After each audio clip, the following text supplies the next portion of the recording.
So for example, if I call this path gamma, so the weight of gamma will just be the sum of the edge weights it encounters. And so the first passage time is from say the origin to this point x, is the infimum over all paths x of the weight of each path from say 0 to x. So in terms of the fluid, it's the first time at which some fluid released at the origin will reach the point x. Okay.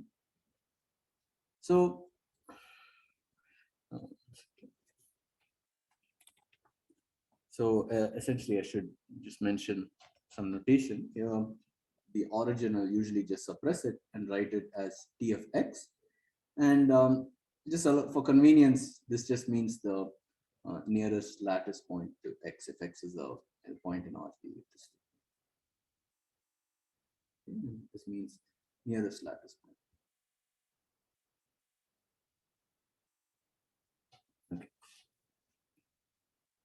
Okay.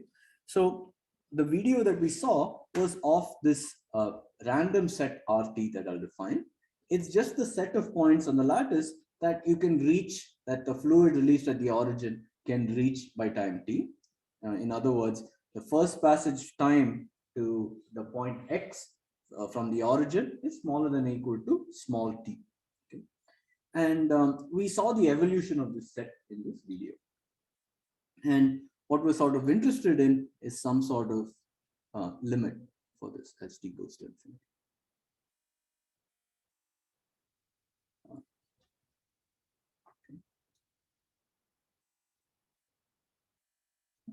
So this should converge to some, if I scale it correctly, it should converge to some shape. And I'll call that the limit shape.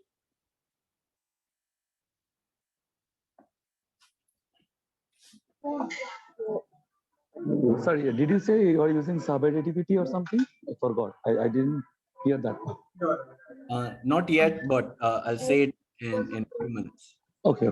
Thanks. Maybe can you put the question? So Parthanel asked, did you say subadditivity? I haven't explained what that means. So I'll say that word in a few minutes and explain.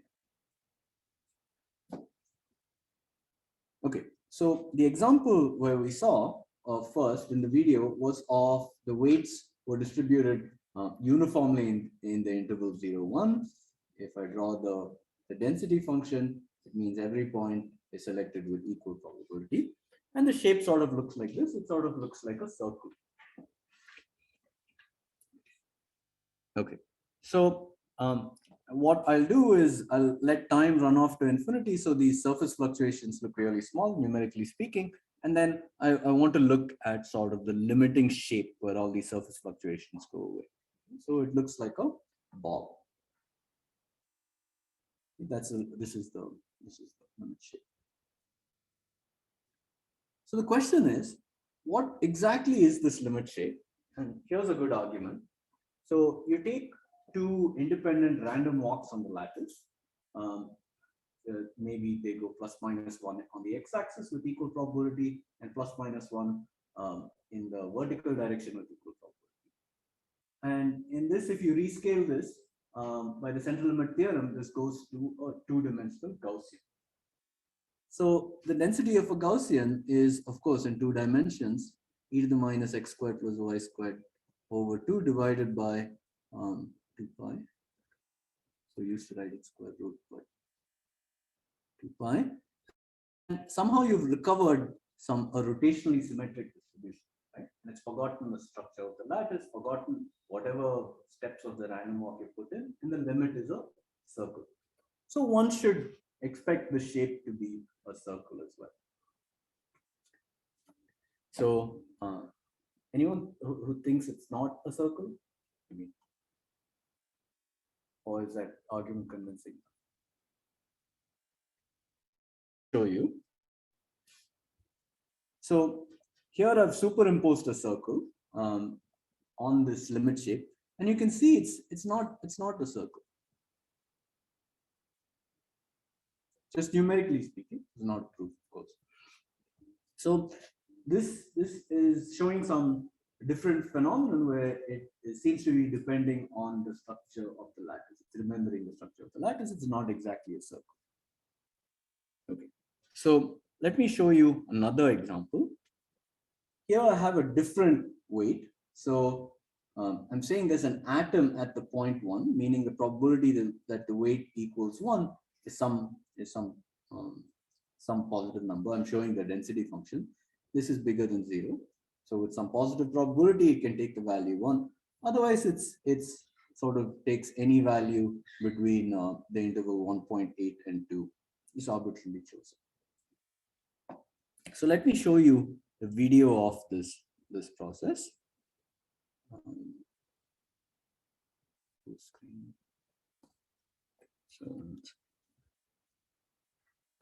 Okay, so this is an example with this particular kind of edge weight. So that's very, very clearly not a circle. Okay, so why does that make sense?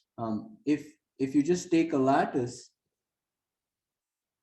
and you just put weights 1, 1, 1, 1 on every point, and you try to go from the origin to some point X, whatever path you take, you'll always pick up the weight 1.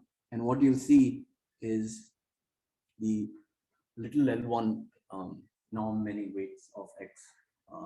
Ones you'll pick up, and so you see the shape that looks sort of like a little L1 ball. Okay, so what we've established now is that this limit shape that I care about depends strongly not just on the lattice structure, but also on the individual distribution of the weights. Okay. So how do you describe this limit shape? So we'll describe this limit shape using a function called the time constant. And there's a simple theorem that shows, not a simple theorem, but there's a well-known classical theorem that shows that it exists. And one can show that it's a reasonably well-defined function. It's not degenerate, not identically 0 or infinity. Okay, so how do you do that? I'm looking at sort of the long time behavior of this limit shape. So it sort of makes sense. You can argue, make very simple arguments to show that this passage time increases linearly. So I scale the point X by N, I divide by N. So this is sort of the average time to go from to go in direction X.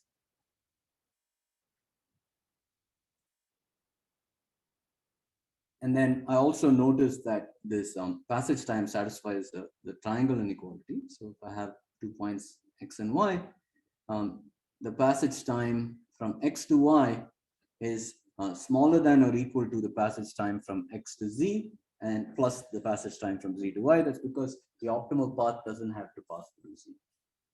So this means that Txy defines a random metric as well, if the weights are nice on Z. Then there's this famous subaltern-ergodic theorem that Tnx equals g of x, and g of x is a constant, just by a bit of constant. And this g of x is called the time constant. So it's okay.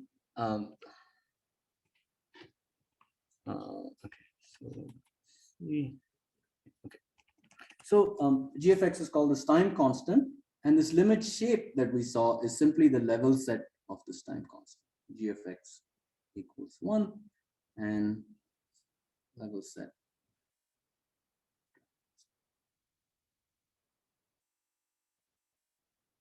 So in d equals 1, g of x is known explicitly. That's because in one dimension, if you start at the origin, there's only one path to go from 0 to x. And so what you do is you just add up these weights.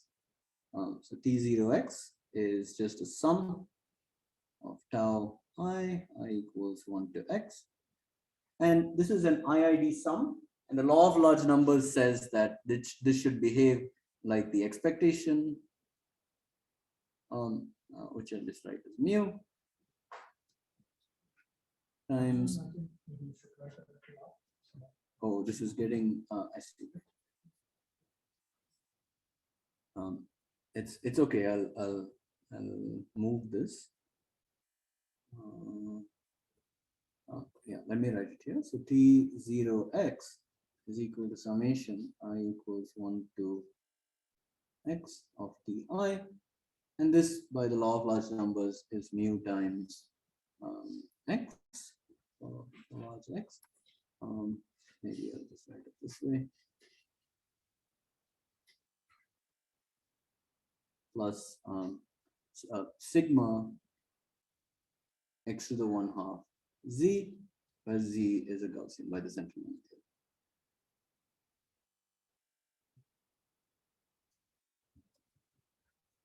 So the most interesting cases are in d bigger than or equal to 2.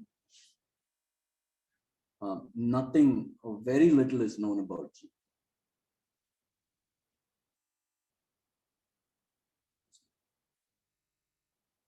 So now that I've finished the basic setup, are there any questions about the setup of the module or anything? What are those tau i's? So these tau i's are the random weights I put on the lattice. So go back. So these tau i's are the random IID weights I put on the lattice. Just some random positive. When you say lattice structure, you mean like the width and angles? I could, this is a square lattice. I could have, instead of a square lattice, I could have triangular. Arjun, may I request you to just repeat the question, because we are not able to hear the question. Sorry. Sure. So the first question I was asked is, what are these tau i's? The tau i's are the weights I put on the lattice. Okay. And the second question is, what do you mean by lattice structure? I mean, here we're working with the square lattice. Instead of a square lattice, we could be working with a triangular lattice, or even skewing the square to be like a parallelogram. Thanks. Manju has a question on the chat. Okay. Can you see it or shall I'll see it. No, I just asked if it is a provable thing that growth is faster along axis directions. Is it true? It's a good question. I don't know the answer. Can you repeat? So Manju asked, is it provable that the axis directions are the directions of fastest growth?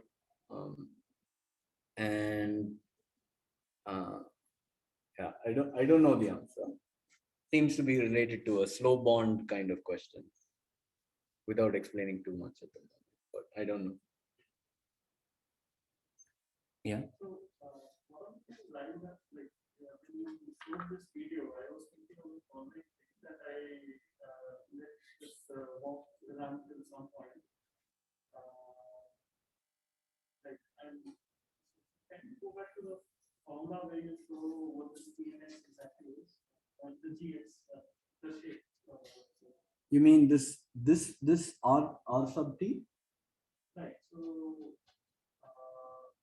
So this is like my random set, and I should sort of want to scale that and then try to see what it looks like. But instead, the formula that you showed, which is a few slides after, Yeah. it seems to capture something slightly different. Is it exactly the same? How will you be looking at that? Okay. So there's a very good question. It's how is this set RT that you see on your screen? Is it equivalent? How do you show that that RT over T converging to some limit shape is equivalent to the time constant converging to a function G? That's a theorem. It's a good question, and that's due to Cox and Dirac, that if weights have sufficient moments, L1, for example, then this is true. Maybe a little more. Something. So related to Manju's question, is it even expected that the axis have the fastest growth? So the way it's growing, I don't know. Because I feel like so if you move away from the IID setting that we have, then no, you can get any convex shape. But in the IID case, maybe, I don't know. So Yogesh's question was, is Manju's conjecture even true? And I don't know. Is the answer. Okay. So just to tell you how little we know about this time constant, fundamental properties like convexity. This is just inherited from the triangle inequality.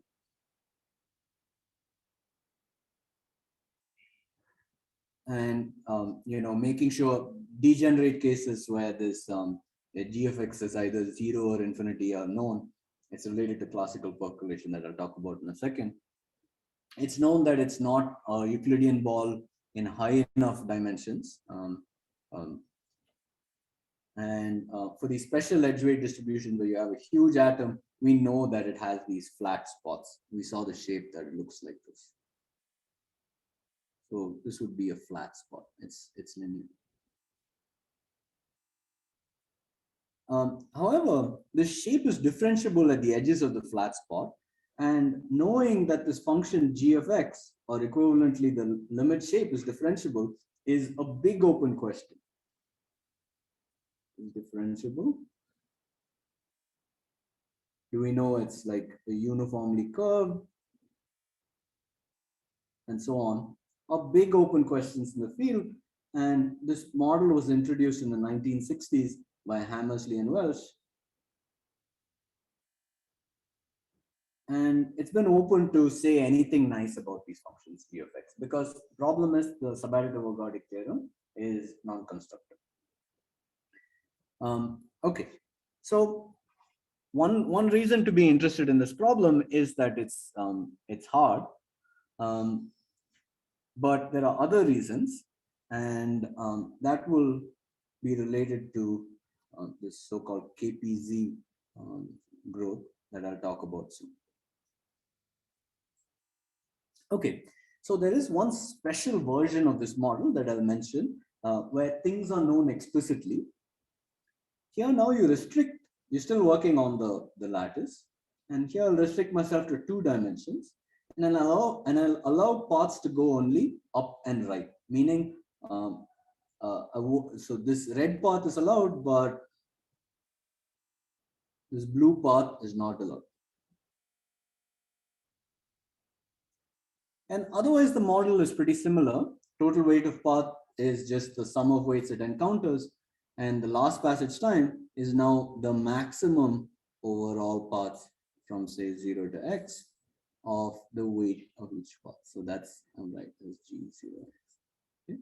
The maximum is different from the infimum in the first passage time, and so it's called the last passage time.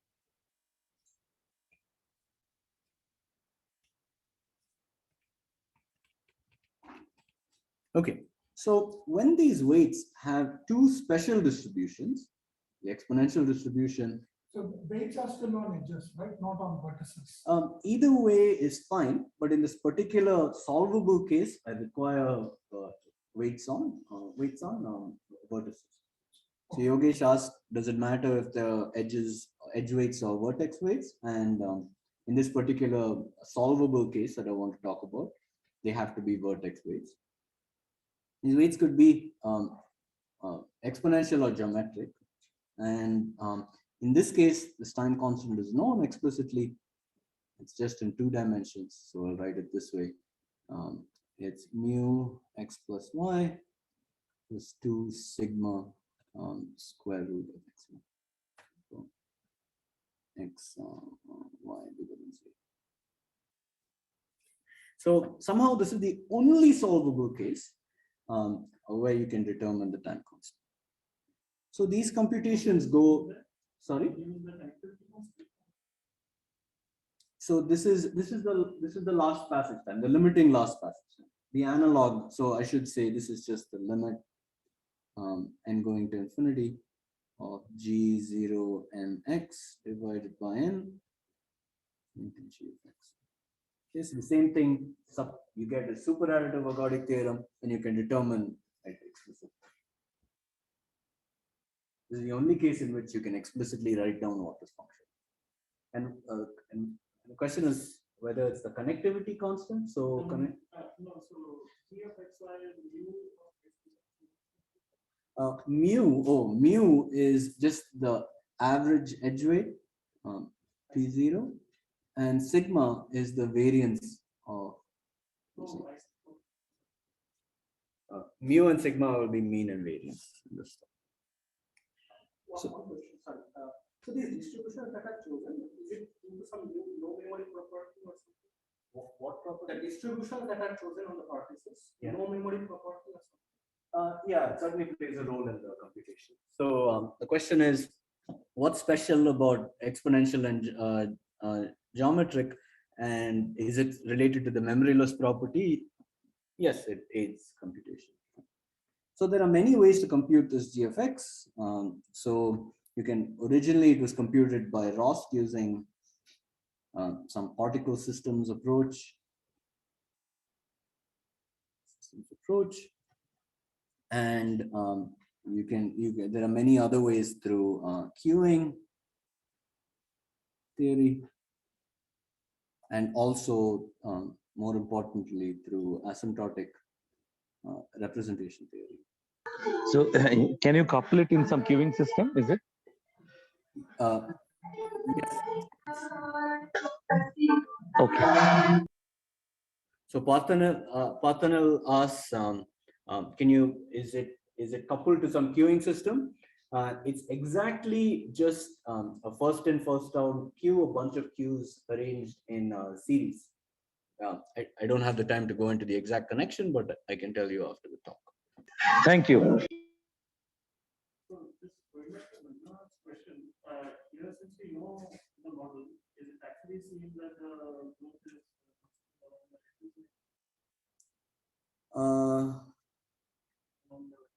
Yeah, it's min versus a max. So yeah, one would have to pass that. I don't want to spend too much time on it.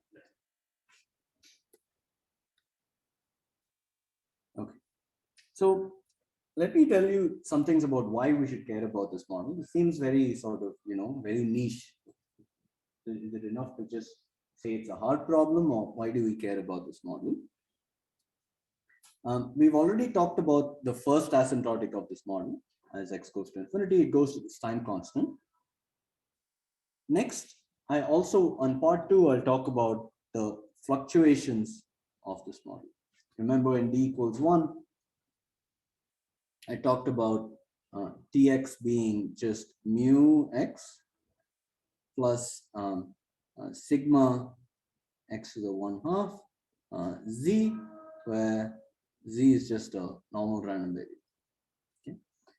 And here, in d equals 2, you get a different exponent. And this is a very special universal exponent. And this random variable 2, again, is distributed according to the Tracy-Witten distribution from random matrix theory. So I'll explain all of these things over the next few slides. Okay. So why do we care about first passage percolation? I mean, we don't have any reasons. So here's FPP, first passage percolation. It was originally inspired, or rather sort of developed because of classical percolation. And it's worth mentioning a few words about it, just for general interest. But why it's become really interesting is because of its relation to the so-called KPZ growth class, which stands for Kardar-Parisi and Zhang. Parisi just won a Nobel a few years ago for this model and other things. Okay, so this KPZ growth class, like I said, is related to queuing, random matrices, number theory, and so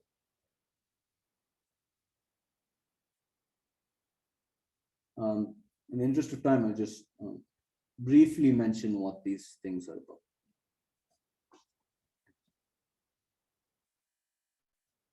about. So in classical percolation, all you do is you replace these edge weights by saying that tau e can take only 0, 1 weights, not replace, but just say that they have the Bernoulli theta distribution,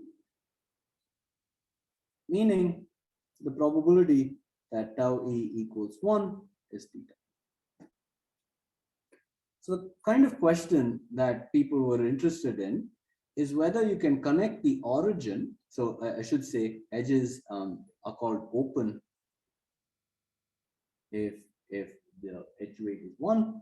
And people were interested in whether you could go from the origin to infinity, whether there was an infinite path of ones from the origin, whether it was possible if you choose that. Okay, so that's this function f theta. Probability that 0 is connected to infinity by an open path. So, so this has a very special form, and rather it shows some very interesting phenomenon.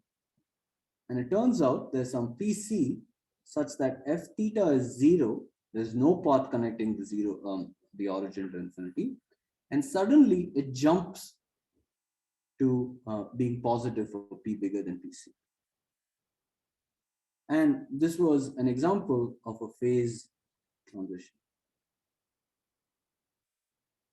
Yeah, and people in statistical physics are interested in phase transitions. Take a typical gas, it has molecules, the interactions are very specific. At some temperature, it's at it behaves like a gas, and you lower the temperature, the rules with which these particles interact don't change, but then it just transitions to working like a liquid, which has completely different properties. And that's this is a sort of toy model in which similar drastic change in behavior happens. Okay, so it's a sort of natural generalization. FPP is a natural generalization.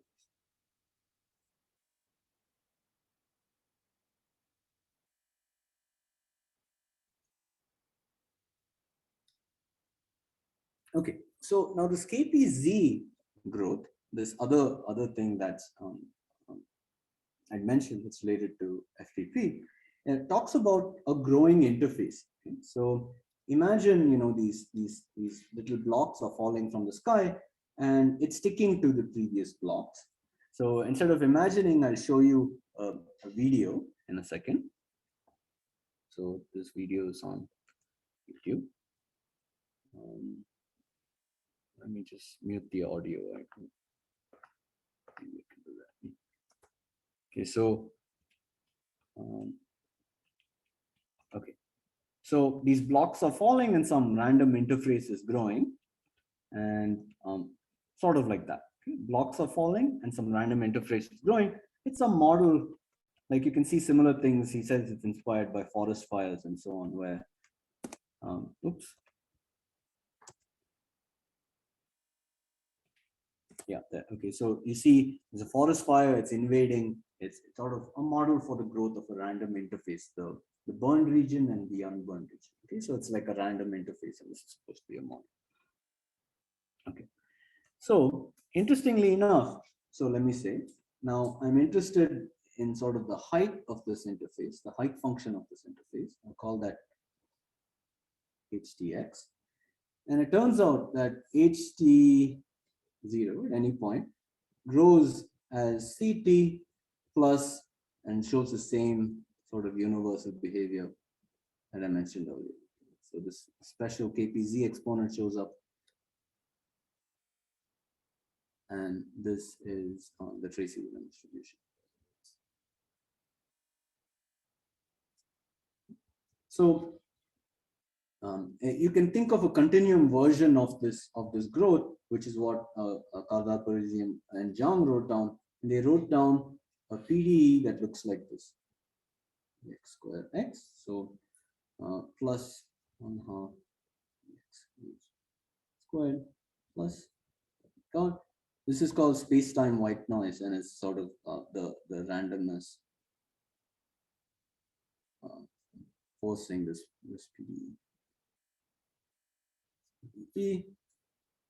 This is called a KPZ equation, and showing its well poles and has solutions and so on was what won Martin Heyer the Fields Medal. And in fact, it's his video. So that's Martin Heyer, the older person. Sorry? Yeah, I could have just played the video, but it's too long. So yeah, I encourage you to watch it. It's available on YouTube. It's excellent. Okay, so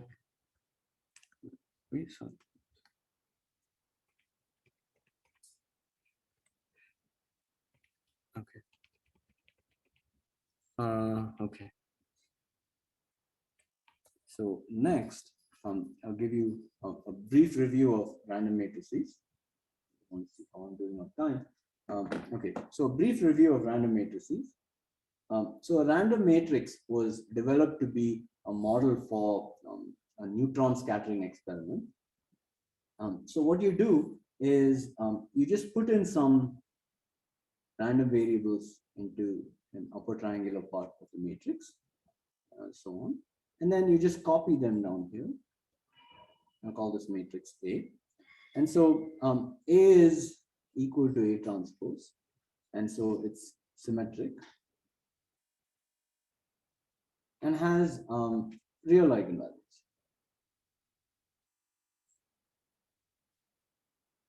So I can plot its eigenvalues on a line, lambda 1, lambda 2, so on all the way up to lambda n. And I can ask what are its general statistics and its limiting behavior. So if I draw the histogram of these eigenvalues, then I get a limiting shape.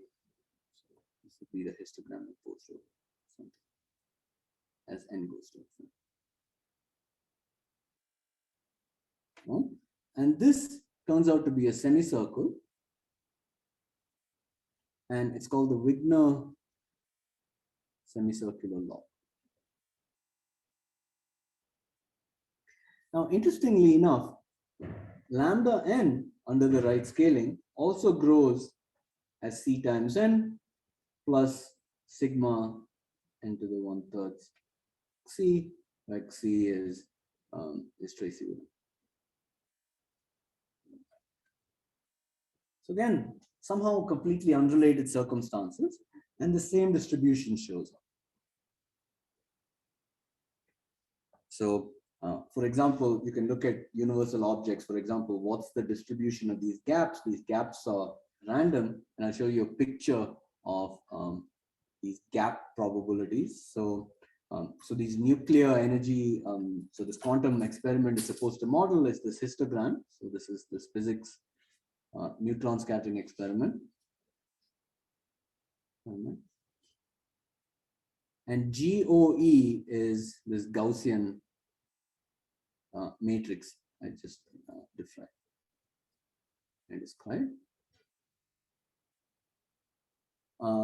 And Poisson, of course, is if these points were distributed sort of independently of each other. Okay. And so there's another place where this distribution shows up. You can look at the zeta function, the Riemann zeta function, and you can look at the distribution of the zeros of the zeta function on the critical line. It looks like some random dust. And again, you can, I'm looking at the gap probability here. and you can look at the distance between zeros, loosely speaking, and ask whether there's some sort of distribution, statistical distribution that describes it. And miraculously, again, this shows up, and I can show you a numerical that this person did, Odlisko, and he did it for up to 10 to the 22 zeros. I don't even know how you can, how much time you need for an experiment like that, but it was done over 30 years from the 70s to in the early 2000s. So this is the continuous curve is predicted by random matrices.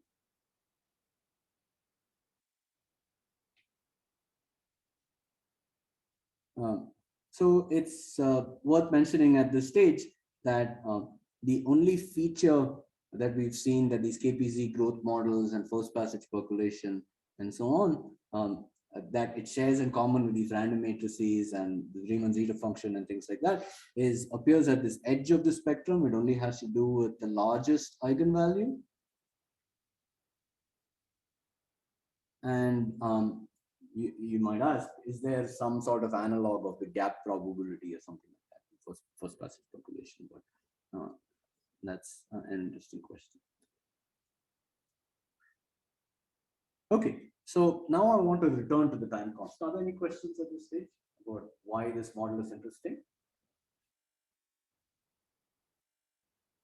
Okay, so it's related to lots of things. It's interesting. And now I want to return to this time constant, g of x, and I want to describe this time constant or come up with some more satisfactory description of this time constant. So we saw this random blob of water, it's sort of exploring this medium. And so there's a standard equation that describes, say, light exploring some medium where the speed of light is changing. That's called this iconal equation. So C of x is the speed of light, and the level sets of this function u, just like the time constant, describes somehow the light exploring this medium. Okay. You can introduce some time variable and put some time dependence too. It's not too hard, and so it would be something like this. But maybe that's the icon. Okay, so you can do something similar in first passage percolation. So G is a norm, so meaning it satisfies the triangle inequality, but it is also one homogeneous in the sense it works like this, just like a norm for lambda bigger than 0. And so it has a dual norm that's defined in the standard way. So if you have a vector space, it has a norm, there's a dual norm defined in the standard way. And the time constant similarly satisfies a so-called Hamilton-Jacobi-Bellman equation, where the norm and dual norm are related through this way. For example, if g of x is little L1 norm, then h of p would be the little L infinity norm, and you can check that they satisfy this equation. So now that I've defined the dual norm of G, I'm going to describe a formula, an exact formula for H.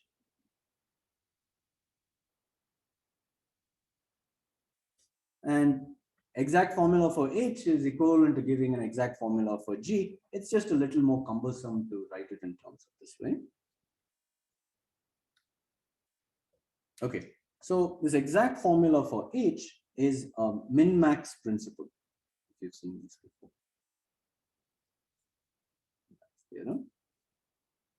So it's an infimum over a set of functions S that I'll describe in a second. Describe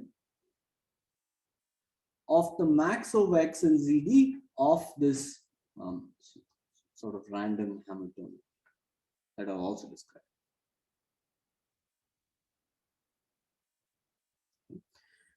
So F is some function from ZD cross omega, the probability space to R. DF is its discrete derivative.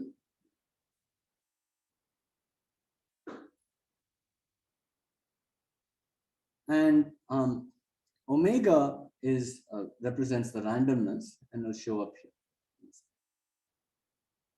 So h of df plus p x omega is just the max over alpha and plus or minus e1 through ed. Not that you care about the details, but I'll just make everything explicit in a second. F of x plus alpha minus f of x plus p dot alpha divided by tau x alpha. And these, so it's very explicit. These are the weights in our problem.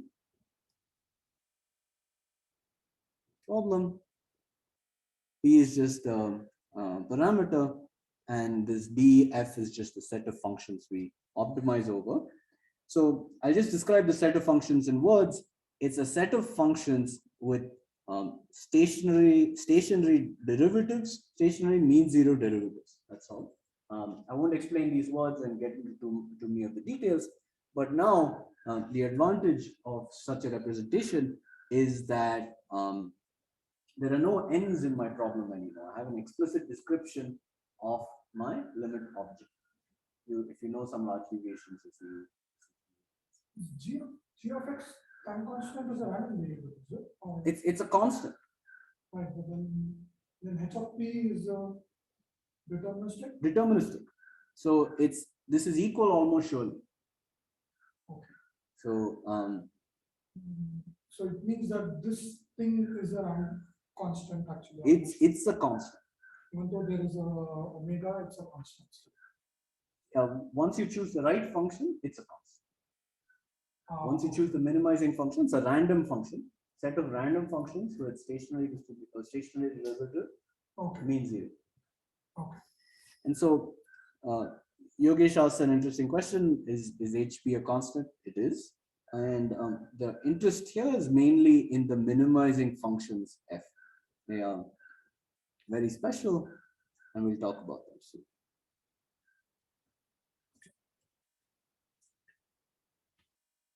So why should the time constant satisfy a PDE? This sort of informs our approach, and I'll mention one sort of simple local description. So whenever something satisfies a PDE, it has a local description. And what is this local description? It's very simple.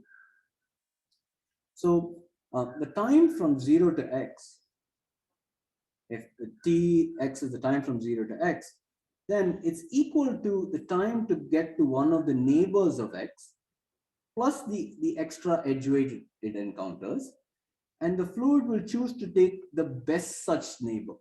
Okay, so it's the infimum over all the neighbors of x of the time to get to a neighbor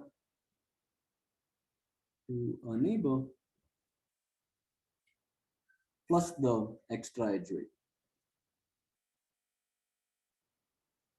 to go from the neighbor to x.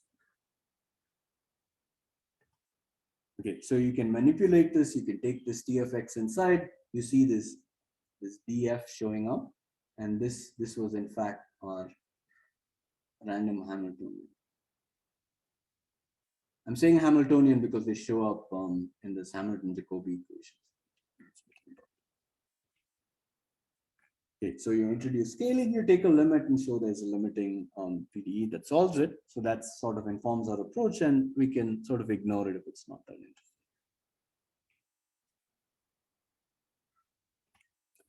Okay, so where do these ideas come from? Where are these formulas seen before? You see these in large deviations theory. They have duality principle, minimax theorems. You've seen these before. And there's another PDE approach that's seen in the continuum, primarily due to Lyon's and Soukhanidis. And of course, what I have shown you are the discrete versions. Mine was for first passage percolation, and concurrently, Giorgio Rasulaga and Sepalainen also did it for last passage percolation. It's completely coincidental that they were posted at the same time on the archive. But it turns out that they had been working on polymers and random walks in random environments. You see these things that slowly made their way to fast passage percolation. So Varadan, who pioneered this large deviations approach, was actually my advisor. And of course, I didn't follow him at all and use this viewpoint. In fact, I knew he worked on these sort of problems only later. So large passage means it's maximum instead of minimum? Yes, last passage means it's maximum instead of minimum, and Okay. paths are restricted to go up and right in 2 dimensions. Okay. Thank you. Thank you. So Parthanil asked me the difference between first and last passage percolation. Okay, so that's sort of ends the first section on the time constant. And now I want to talk about the minimizers of this variational formula and its relation to the so-called KPZ equation, the universal amazing object, KPZ scaling, and so on. So, the way things are going, I'm not sure I can get to geodesics, but this has very cool connections to dynamical systems. 15 minutes. I have 15 minutes. Okay. So we'll see how far I can. Okay. I would at least like to talk about this universe. Okay, so we talked about this variational formula. Now there are special minimizers where this max can be removed and h df plus p x omega is some constant almost surely. And this constant we know we can prove is equal to hp. Such special minimizers are called correctors, or in the language of metric geometry, they're called Busemann functions.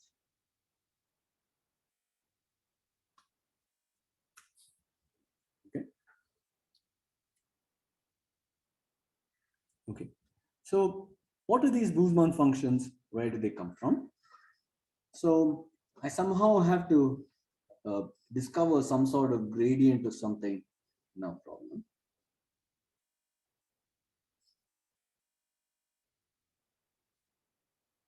No problem. And the most natural thing to take a gradient of is going to be the passage time.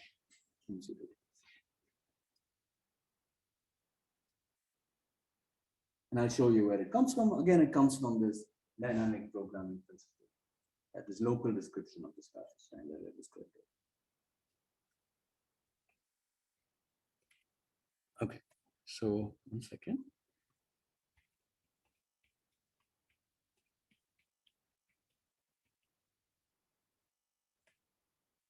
Okay, so I also wanted to say a few more words about this this minimizer.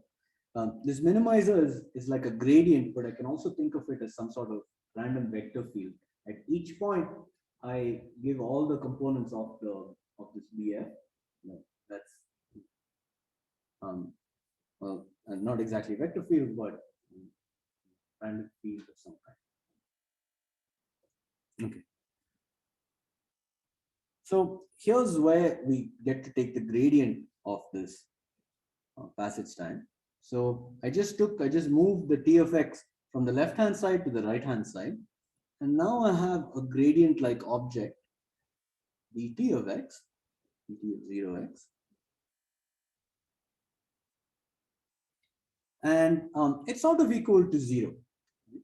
And if I change or rearrange this just a little bit, I'll see that I'll get h dt of 0x comma x comma omega equals -1, something like that. Okay. And this is essentially where all of this comes from. And so let me show you sort of what happens on the finite scale.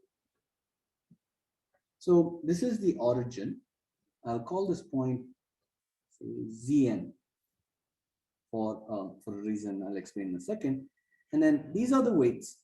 These are the weights. And I made them vertex weights for convenience. gradients. And you can quite simply get to passage times instead. So passage times. And this is vertex width. And so, for example, this would be T of 0, 1, 2, 3. So T of 3, 3, now the 0 to origin to 3, 3, and so on. So these Busemann functions is just these gradients of these passage times. So I will, for this Busemann function, I'll just record the gradients. So there'll be 3 there, there's 2 there, there's 7 there, and there's 3 there, there's -2 there, and so on. Okay. So so basically, it's a field of the passage time differences. The problem is it's on a finite box. So I should make this origin a point Zn and let Zn go off to infinity to get a field, an infinite field on the lattice. Okay? So Zn over n should go off to some direction alpha on the lattice. So this is the standard way to produce a Busemann function and the special minimizer. So I'll just define b of xy to be the limit as n goes to infinity of t of x comma zn minus t of y comma zn. So Arjun, Yeah. so Busemann function has a meaning in geometry and dynamics, right? How Yes. do they relate to this one? Will you talk about that? Not now, but it's the exact same thing. It's the exact. It's the same. That I understand, but I don't see how they are related. That must be part of the proof, perhaps. But yeah. Yeah. From this definition, it's not so easy to see. But, Yeah, exactly. That's what I was asking. Thank you. Yeah. Okay. So it's also unclear. So Parthanal was asking, what do these have to do with these Busemann functions in metric geometry? I can't explain. So, but they are the exact analog. T is a metric, and whenever you have some metric space, you can find Busemann function. Okay, so now the question here is that this is some crazy limit. Why should this limit exist?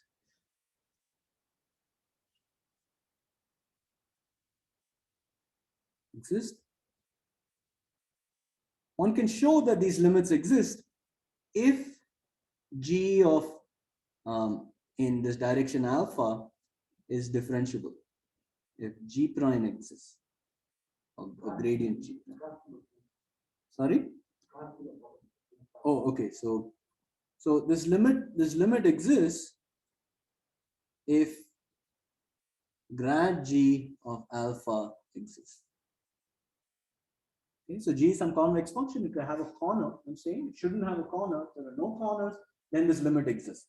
That's the theorem. It's a theorem due to down. Alpha is this direction in which this Zn goes off to infinity. Zn over. Oh wait, you can't see it. Sorry. So this Zn I'm taking off to infinity, but I'm saying Zn over mod Zn converges to some alpha in the units of in some direction. That's all. Where is the origin of this?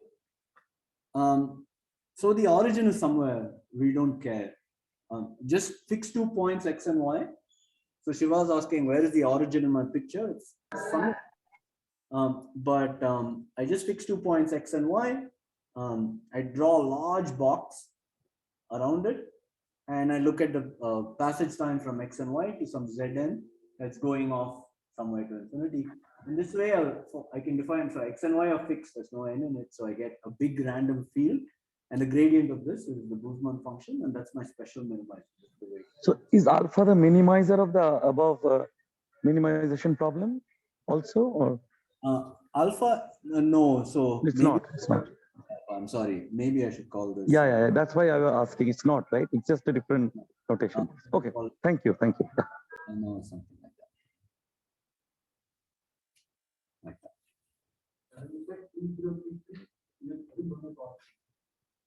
Sorry?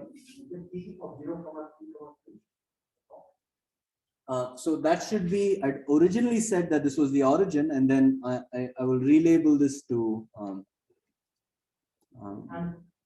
T of Zn with 3 comma. Can you please remind what Zn is? Zn is just some faraway point, and it's running off to infinity in this direction alpha. It doesn't matter, the precise details don't matter. So you get this object, this Busemann function, and it has very special properties. And one special property is that it's related to this universal scaling behavior of the KPZ equation. So let me take you back to this asymptotic behavior. In d equals 2, I said the fluctuation scale is like x to the 1/3 in d equals 2. And again, this was Tracy Woodham, the special distribution that I've not quite defined. But in general dimensions, some scaling relations are supposed to hold. And so they involve a new exponent called zeta. And this is called the transversal fluctuation exponent.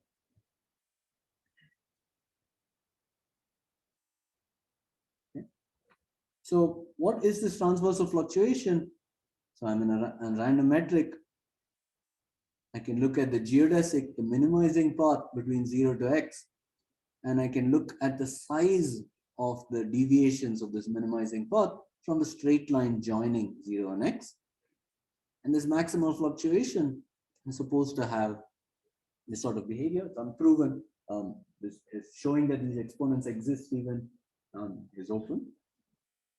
But these so-called scaling relations were conjectured by the physicists. The numerical evidence gave this.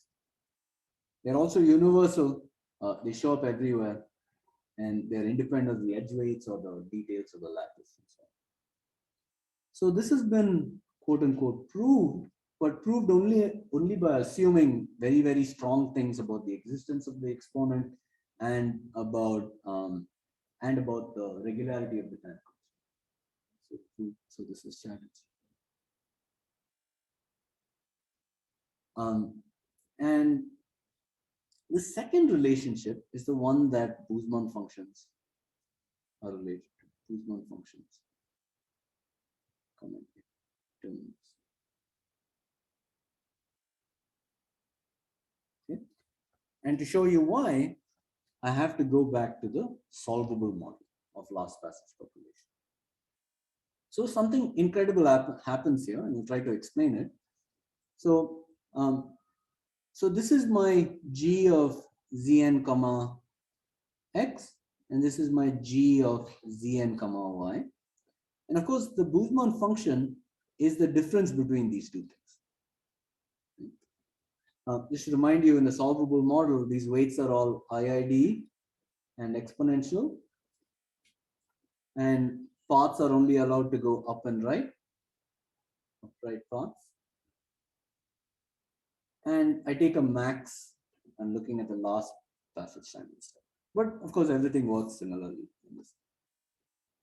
So this Busemann function, b of xy, limit of this as zn goes to infinity, goes to some random number. One can show this. And this is going to be an x alpha, loosely speaking, an exponential random variable. Okay, that's cool. But the really interesting thing is that if I call these sort of increments, I call this b, say, I have to label these points, but let's say this is A, B, C, D. No, I don't like that. Sorry. Let me call those points A1, A2, A3, and A4. And I say BI is equal to B AI plus 1 AI. Then BI are IID. Okay, and so that's a really cool thing that happens in the solvable model. So in fact, because Busemann functions are additive, I haven't shown you where that comes from, but it comes from the fact that we're looking at gradients and gradients. Huh? 2 minutes, almost done. Oh, okay, sorry, I've gone way over. Yeah, okay. So this BI or IID, and it turns out that BI, so in fact the long range behavior of IID sums, and they are so B is satisfies central limit theorem.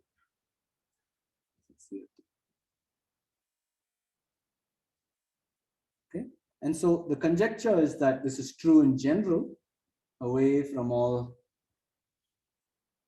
solvable models. And the conjecture in general is not that there are IID, but that they are negatively correlated. So if we could show this is true, then this would give us the second KPZ relation. Okay, so for example, in fairly recent work, Ian Levy and I proved that adjacent Busemann increments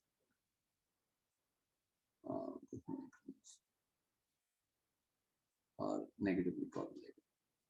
But this conjecture is still, the full conjecture is still open.